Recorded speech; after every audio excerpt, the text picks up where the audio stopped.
you can stand on whatever soapbox that you want to, but know that if you're choosing to write content and not worry about SEO in the name of editorial integrity or in the name of storytelling, you're not going to rank. And if that's okay with you, that's okay with me. Welcome to Travel Matters, the official podcast of TBEX. Here are your hosts, the radio vagabond, Palabo, and TBEX CEO, Rick Calvert. Welcome back to Travel Matters. I'm here with Rick. My name is Palabo, and we've got Brennen Bliss. Did I say that right? You got it. Brennen Bliss. You got it. Hi, Brennan. Hello. You just did your talk about SEO, and you said that you've done that before, and you know what you're talking about. I didn't. This is the first part. I have done it before. Some would challenge that I know what I'm talking about, but I don't think it was half bad. Modesty doesn't become you. Well, it was a double session because it was such a deep topic. Yeah. Advanced SEO, hidden strategies to compete in search was the name of the talk. And it was 2 45-minute sessions. And let me guess, Shane came up with that title. Oh, yeah? Yeah, he always goes overboard with the titles. Well, you said you'd given the talk before. Has it had different names? It's had similar names. It's the same premise. It's modified. So we do a lot of independent research specifically for the presentation.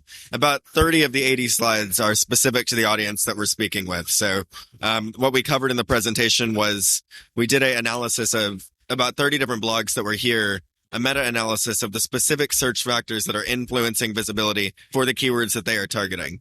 So we were able to see, for the people that are attending TBEX, for the people with travel blogs, in about 92% of cases, we found that having a video on a page is influential in search. So we're able to stand behind that recommendation and say, put a video on your page. It's not going to necessarily result in rankings, but it's correlating with rankings without a doubt. So you've got a better chance of ranking well if you got a video on the page. Exactly. All of the factors that we review, all the factors that we know of, they're all correlative. So we're able to say that if you do all these things, you'll be doing the things that are the same as those who are ranking now, which typically is how you rank, right? So does that mean I want a video on every page of my website, or I want to put it on pages where I'm trying to convert? Or well, the data, what we have, it just speaks to the fact that having a video in 92% of the cases we checked was correlated with ranking. So the pages that have the video tend to perform better. And it could be a unrelated factor, or it could be a contributing factor in search. The main thing that it comes down to is there's an algorithm update every single day, almost. Small updates. Right, incremental small updates. Then quarterly, we have these big core updates. Then we have the ones that were unpublished. May 4th, May 5th, there was an update that a number of bloggers told me that they had lost 30% of their traffic or gained 30%. And the funny thing is, when you go through these big updates, you lose 70% of your traffic. And then you go ask, what do I do now? The recommendations are the same exact recommendations that they were before the update. Write better content, include the keyword, have pictures. So, so you're on your own to figure it out. I mean, really, it's or we need people like you to tell us what to do. That's not even it. That's not the premise. The takeaway is, okay, rather than looking at what the best practices are, which haven't changed in 10 years, let's take a look at a specific keyword, look at who's ranking for it, look at what the people in positions 1, 2, and 3 are doing, that the people in positions 97, 98, 99 are not doing, and do those things that people in positions 1, 2, and 3 are doing. And we have tools that allow us to check about 1,000 different factors that we know Google looks at. And what we covered in the presentation were the common ones that we found for the 30 blogs that we checked in this audience. Beyond that, though, what I would say is that there were some tools that we recommended that are publicly available that the bloggers use, Page Optimizer Pro, Phrase, Search for SEO, that'll do that for you for a smaller set of factors and at least get people moving in the right direction. You're not normally talking to travel bloggers. You said You're dealing with OTAs, DMOs, other travel industry businesses. Yeah, a lot of travel tech for sure. Yeah. So how do you see content creators fitting into that ecosystem of SEO and search? I mean, we work with people that are spending 10 million plus a month on marketing. I'm thinking of 2 clients right now that I know last month on paid advertising. They spent 8 figures on Google Ads. Wow. And that's like a really difficult thing to think about when you've got a new blog or you've been doing blogging for a couple of years. You've got 10,000 visitors a month. I mean, that's it's hard to go up against that. So the question becomes, what can the bloggers do that the big companies can't do? And that's the experiential piece. The big companies aren't sending their employees to the destination. When it comes to the things that independent travel bloggers like the attendees at TBEX can do, that are what the companies that are spending millions of dollars a month don't do, it's the companies that are spending millions of dollars a month, they're doing paid advertising with most of that. The other piece is they're not sending someone to the destination to experience the destination for 4 weeks, 5 weeks, 4 days even, and then coming back and writing about it. They're doing exactly what AI does. Mm-hmm. They're going to look at what's currently written and rewrite it in different words. That's how big travel companies write their content, right? And that's, again, how AI writes their content. And that's the piece that lets people compete with big companies is the same piece that lets people compete with AI. Right. It's that experience factor, which search engines are moving more and more into appreciating. Google just released an additional piece of their expertise, authoritativeness, and trust factor, and its experience. And the search engine quality raters check websites for experience and inform the algorithm of what a website with experience looks like. And that's all the websites here. So what do you say when some people say that if you're writing very much for SEO, the writing becomes poorer? You should write what sounds good. There is a subset of travel writers in particular, but I know it's in other mediums as well, other verticals, who think writing for SEO is selling out the artistic qualities of writing, the artistic endeavor of writing. How would you answer that? You phrased that so much better than I could. Thank you. And then I'm going to go back to the way that you speak. I'm going to say I think people who make that claim are lazy. Uh-huh. Because it doesn't have to be that way. I mean, because I tell you should include a word 6 times in the content, does it have to be unnatural? Or can you find a place to put it where it makes sense? I'm fairly certain you can find a place to put it where it makes sense. Uh-huh. I'm very provocative today. Yeah. We like that, by the way. The session where we met that I just walked out of, Melvin Bocher, he's a bomb thrower, and his whole talk was very opinionated. And that was an opinion that I just shared. All the data I have is like, okay, you can choose if you want to rank in search or you don't. You can stand on whatever soapbox that you want to, but know that if you're choosing to write content and not worry about SEO in the name of editorial integrity or in the name of storytelling, you're not going to rank. And if that's okay with you, that's okay with me. What I did take away from what you said, the previous answer was that bloggers can compete with those gigantic brands because we do have strengths that they don't have. They can and they do. Yeah. Which I know to be true. There's so many things that when I search, a blog is the number one result. Well, Google one of the samples I took up there, I mean, Google's going to show OTAs. They're going to show TripAdvisor. They're going to show travel and leisure. But they're also looking for varied search results. Google's best interest is to give the diverse set of users what they're looking for. People like independently written articles. Mm-hmm. People want to hear from people like them. I think it'd be in the worst interest of an algorithm for the algorithm to exclude travel bloggers. Do you have an opinion or data that says independent content creators like the ones here at TBEX should be using AI technology now? The big brands have been doing it for a long time already. For a long time. For probably 3+ years at scale. Yep. The ones that at least know what they're doing. And it's just 3 months ago that Google changed their position and said, AI content's okay as long as a human is interacting with it and reviewing it. I think that if you can get the point you want to get across with the tone you want to get it across with AI, and it's making your life better and easier, there's no problem with it at all. Good. That's an opinion. Yeah. I'm very bullish on AI. I am very anxious about the implications and what it can mean to humanity overall, but it's something we can't ignore. We have to use the tool that we have. Well, and I think with respect to search behavior, people have this concern that Google's going away, and it's an understandable concern. It's people are going to go to AI for their answers, to conversational chat, and I think they will when they want an answer from a computer. But when someone wants to know how someone felt in a destination, how the sea smelled, they're going to go to content.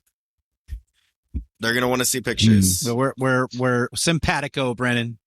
Yeah. Well, we really appreciate you joining us for the podcast. for coming to TBEX. This is your first time, right? It is. I'm so honored to be here. I really very much appreciate the invitation. And what are your impressions of the community? This could very easily just be a bunch of influencers who are full of themselves and don't want to be a part of a community. And it's the exact opposite of that. Exactly. It's incredible, the quality of people here.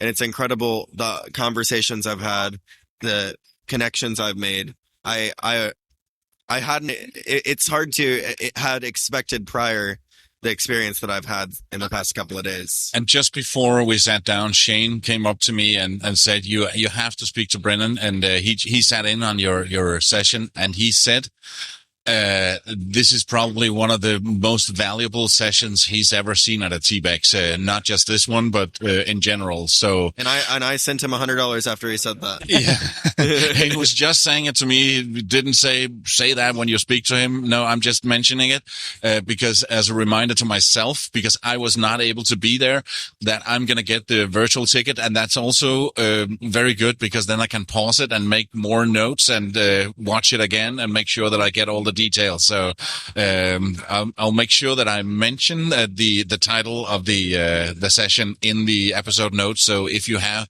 the virtual ticket, go and get it there and watch it again. So thank you for joining us, Brennan. We're glad you enjoyed the experience. I hope you'll come back again. Thank you. And I think you brought a lot of valuable information to the community. We really appreciate it. Thank you both. I'll see you in the States. Right. Yeah. By the way, we should say Brennan's going to be speaking in Eau Claire, Wisconsin in July as well. Okay. Yeah. Awesome. Then I can see it there. We might tweak that a little bit. But that's another, because this one has been retired. No, sorry, you're right. No, the TBEX is the last conference I'm doing it at. So no, it's going to happen one more time. Great. All right. Cheers. Thank you. Thank you for sharing travel matters with your friends and followers on social media. You're the best. We are getting close to the closing keynote, Rick. Anything we should look forward to at the end of this TBEX?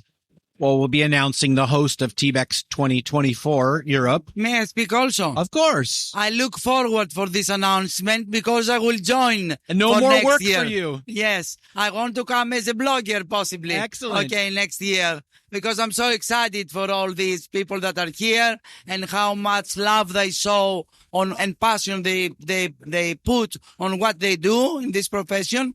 And so I would like to do the same in the future. Okay. And who is the voice that we're hearing right now, Anna? I am Anna Kalogeropoulou. Kalogeropoulou? Yes, it's a little bit, we can short it and make it Callas, like the soprano Maria Callas, who's worldwide famous, and she's a relative of mine. So she's a relative of yours? Yes, I'm a cousin. Don't I look like her? Oh, yeah, absolutely. Okay, thank you. I take it as a compliment. It's totally a compliment. So I am the Vice Governor for Tourism in the Peloponnese region, and we are very excited and very happy that the TBEX Europe 2023 was hosted in our region. We had great partners like Reed opposite to me and all the rest of the team. And we tried our best so that our visitors and bloggers see as many things as possible, nice things, picture nice sceneries, promote our great culture and archaeological monuments. We have planned very nice experiences for them to live, and we really hope that they will transmit them in their worldwide and invite people to come and visit Peloponnese, which is a place in the mainland of Greece. Not many people know it, but I think it's worth visiting. No, it's beyond the obvious Yes, we are beyond the obvious destination. Right. And have you been a part of the whole thing from the very early conversations with TBEX? From the beginning. Yes, we were at the very, very beginning on the first site inspection. We had the luck and pleasure to host Rick and the rest of the team. And we had 3 days together in the wider area of Peloponnese. We had nice experiences. Very nice. So we had three full days full of experiences, full of site visiting. And I think the whole feeling And the whole experience for TBEX team was to finally say the okay to us and prepare this TBEX Europe 2023 here. Yeah. How has the experience been for you as a host of TBEX? Has it been a good, positive thing for Kalamata and for the Peloponnese region? It's not over yet, but has it been good for you? Yes, we're very pleased, Rick, because first of all, we like to host people in our region, to offer them authentic hospitality. I've been in the hospitality industry for many years, so it's very easy for me. I mean, it comes from inside and it's very easily. So we have met all these nice people, young, older people, but and in between, seek for new things. Yes. And what we understand is that they didn't know about Peloponnese, and now they have discovered so many things, and they're geared to promote all these things. So I think that our target will be accomplished. Good. And we will promote digitally through the SOME, our region, and many people the following years and months and even days might visit the region here. I'm glad to hear that's been positive for you because I know how hard you worked. And for you, Rick, I know that you get so many different options for a place to host the TBEX in both North America and here in Europe and the other places around the world. What was it for you guys that made you choose this place, apart from Anna, of course? Well, for us, the first easy part for us, as it is for all the attendees here, is that it's in Greece. It's one of the most amazing countries in the world. So that part's easy. You already have a big advantage, right? Yeah. Then number two, the Peloponnese, you're exactly right, Anna. I'm not familiar with the region, although I know Sparta is here. I didn't know about Kalamata. I know Nafplio. I know Massini. I know about Agamemnon. I know about these historical things because that's interesting to me. But I don't know the region. What's it look like? Again, I know the food's going to be good, but I don't know exactly what it is. So we come here, we see those things.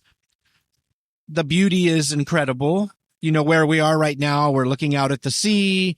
You look for miles along the shoreline. It's just amazing beauty, right? Mm-hmm. So that part's easy. The food part, that's easy. The next part is, who are we working with? Who are our partners to produce a good event? And Anna immediately was a very gracious host, and her team, Thanos as well, the team from Mindhouse, Theo and all of his team, Ellie, who did a lot of work, and Tina. So we had a good feeling with them that they would be good partners. There's obviously lots of stories to tell here in the destination. So again, that's easy for us. But I think it's important to say, and this is really, Anna should be so proud, and Thanos and your team, they do not have a tourism board. There's no DMO for the Peloponnese region. For you to do what you did without a tourist board is incredible, right? Yeah. I know it's not easy, right? I know it's not easy, the amount of work that you did and bringing all your partners together from GNTO, from all of the different regions within the Peloponnese. You did an incredible job. So thank you. Yeah. Thank you, Nick. You know, Mr. Bo, Peloponnese is the wider region, the wider, that includes so many worldwide brands like Ancient Olympia. Or Sparta. You know Sparta, you know the Ancient Olympia, but you do not know that they are included in this region. They are hosted in our region. So this is the target now. The region has all these great brands, all this great scenery, very nice food, very authentic scenery, natural scenery, fantastic beaches. So we need people to come and discover all this. The bloggers will see on their farm trips, during their stay here. So we're very optimistic for the tourism future of the region. Yeah, and I'm from Denmark, and I've been to Greece many, many times. But this is the first time I'm spending some quality time in the peninsula, and so many people have asked me in the last couple of days, what's it like there? And I say, well, what I've seen so far, but that's mostly been Kalamata and the conference center, is lovely. Ask me again on Sunday when I've done the fam trip, where I can get more a feeling of what it's like. So I'm looking so much forward to the next couple of days where I'm going to be doing a trip around here. I think we should also mention the city of Kalamata, because you mentioned Sparta and other famous places here in the Peloponnese. I don't know. I never heard of Kalamata before I spoke to you. You're supposed to Kalamata know figs, Kalamata olives, but you never think of Yes. the city of Yes. Kalamata. You just know this names, right? So, and I don't know that the region is famous for pork, that you cook pork here is very special. Yes, Right? I hope you enjoyed it. I have. We've had it several times since we've been here. It's So- not that good for your health, but it's for once a week It's only. delicious. Okay. Yeah. So that's the thing we didn't know. It's an incredible city. And I can tell you, Anna, that many bloggers that are visiting here are talking about living here, like moving here for some time. Yes. So because it's an inexpensive place to live. Yes. The quality of life is incredible. It's easy to get around. So I thought you should know that. So Oh, they can become digital nomads. Yeah, it Yes. could be one of the next nomad hotspots. Yes. Yeah. yeah, Okay. they're already talking about maybe this is the next digital nomad community. Okay, and we can also talk, Rick, about your next visit, TBEX visit here. So that we could estimate around 2027. It's possible. We would love to come back. It's Okay. possible. Not in Kalamata, but in the region of Peloponnese, We would love in to another come back. city, Yes. to be the base, and then do all the things we haven't included this time. Usually I'm the one who puts people on the spot, and now Anna's doing it to Yes, me. I'm doing so we can give hands and say that we will cooperate again. Yeah, we'd be happy to talk about having it again. Oh, I'm watching a handshake here. We Okay. have a handshake. So just for other people listening to this right now, this happens to us at TBEX a lot. When we come, people say, okay, when are you coming the next time? And we haven't even left yet. So That's a good sign. we're very honored for you to say that. I think that's a good sign. And yeah, we would love to come back again. It's a great pleasure and honor for us to host you in our region, and thank you for everything, and thank you for the cooperation. And we do not only consider that you are our partners, we consider you as friends also.